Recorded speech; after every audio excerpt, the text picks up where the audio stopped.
This isn't clickbait at all. I 100% mean what I say. You will never find love. And I'm not gonna gatekeep the answer. I'll explain things further in depth, but love is not something that's found, it's built. I think what people need to understand, love is not the vacations you go on. It's not the expensive dates you go on. It's not the scenery that you guys see.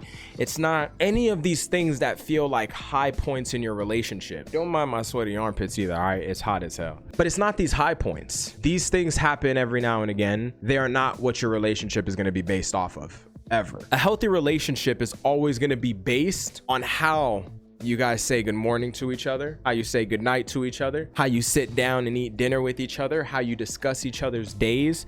Love is going to be based on all of the things that you do every single day. And the fact is, actually, you can extract much more from the negative things that happen in your relationship than you can from the positive things. You'll extract a lot more from the times that they communicate in a poor way with you and you talk to them about how to effectively communicate with you. These are what build any happy relationship in life. It's none of the high moments. The high moments are great. They're more so accessories and utility to the relationship. They're not the end all be all for why you'll be together with that person. I'm gonna breeze through this really fast. There's this couples therapist that I saw post this. She has, as a couples therapist, I noticed 7 patterns within couples who quote unquote made it. Now, I'm not gonna go in depth with the explanations. I'm gonna just list off what the 7 things are. Number 1, they were friends. Number 2, they had been through really dark times. Number 3, they made light of each other's quirks. Number 4, they let each other be themselves. Number 5, they fought. Number 6, they had difficult conversations. Number 7,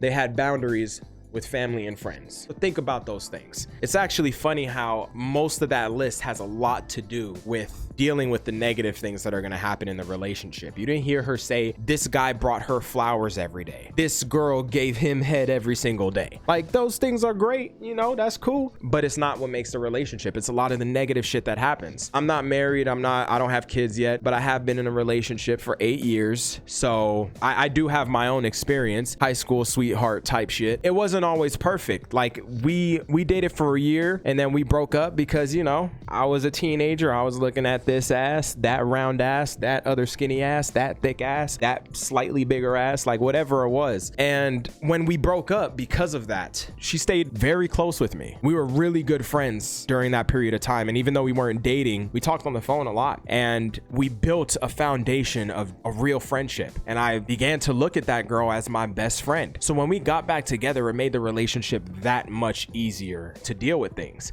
And it still wasn't easy because, again, it takes a lot of figuring shit out. You have to figure out how to effectively deal with each other. The honeymoon stage, it's like the worst stage to be in, I'd say, for people who don't critically think about their relationship and what's going on. It's like the sex is good, y'all kissing all the time, lovey-dovey, you got fucking birds flying around your head, hard eyes every time you look at each other, butterflies in your stomach, sweaty palms every time you hold hands. Everything is good. It feels nice. That is not what your relationship is going to be. It feels good because it's new. If you don't have a PS5 right now and you go get that PS5, you gonna enjoy that shit for a good solid year, maybe, if you really wanted it, and then you're gonna move on with it. It's like, all right, that's cool, I'm done. What's the next thing?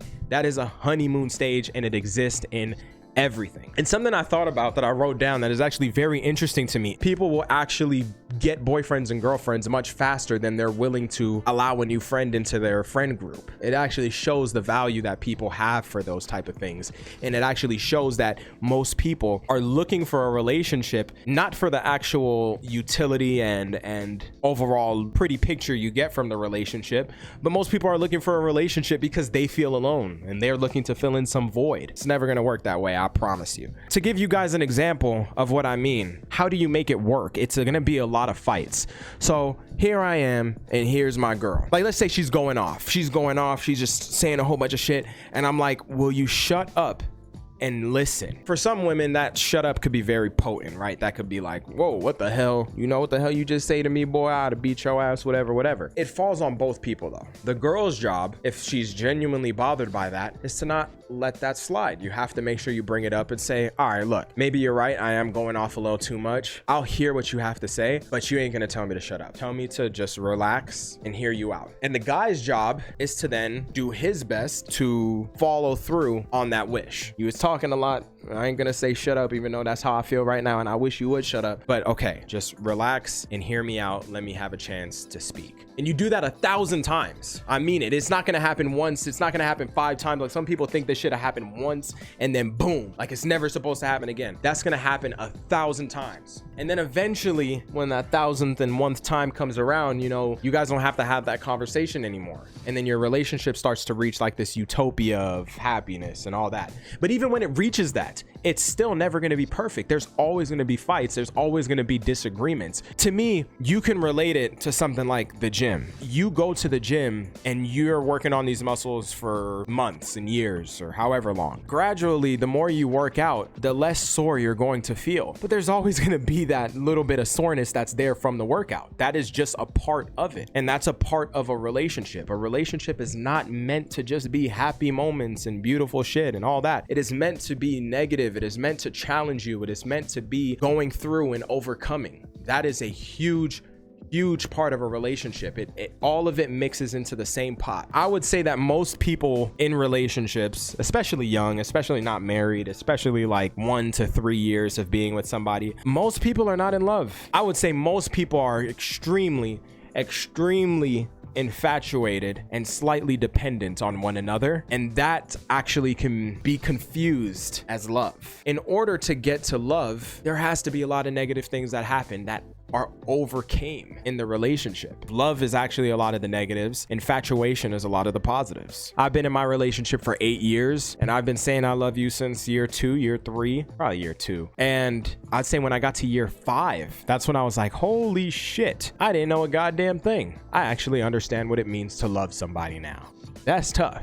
I've been saying a goddamn word that I ain't even know the meaning of. It takes time. You build towards it. You compare it to anything you want in life. It's how life works. It's not just love. It's not just career. It's everything. I said like the gym. You work on a muscle. You don't just expect that muscle to just grow right then and there. You shouldn't just expect to find love once you're in the relationship. No, you have to go to the gym. Then you have to figure out the right exercises to do. Then you have to figure out the right form to do. Then you have to come home and figure out the right food to eat, how to balance your diet and all of that. Like there's things that you do that build up to that. To my boys, Call of Duty, you don't just hop on and start dropping nukes and Moabs on people, especially if it's a new game you ain't played before. Nah, you gotta lose a bunch of times. You go on fucking death streaks, learn the map, you learn the routes of the map, you learn the crowded spots of the map, you learn where not to go because you always get naded and die one off the Moab. You learn all of that. The point is you build towards it. You learn how to get the nuke. You learn how to get the muscle. You learn how to feel and develop the love for each other. Anyway, I said I'm gonna be talking about a lot of different shit. Yeah, I'm talking about love. I know. Goddamn, that's crazy. But I got a lot of advice to give, and you know, hopefully it can be valuable for some people. But for the boys, you know, you don't have to show the girl the video, but you could talk to her about some of the things I'm talking about. Maybe you get some ass tonight. Maybe you don't. Be patient with each other, with yourselves. Build it. Don't expect to find it, stumble upon it. Be diligent, be disciplined, and yeah. Stop looking at my legs, goddammit. Gay as hell.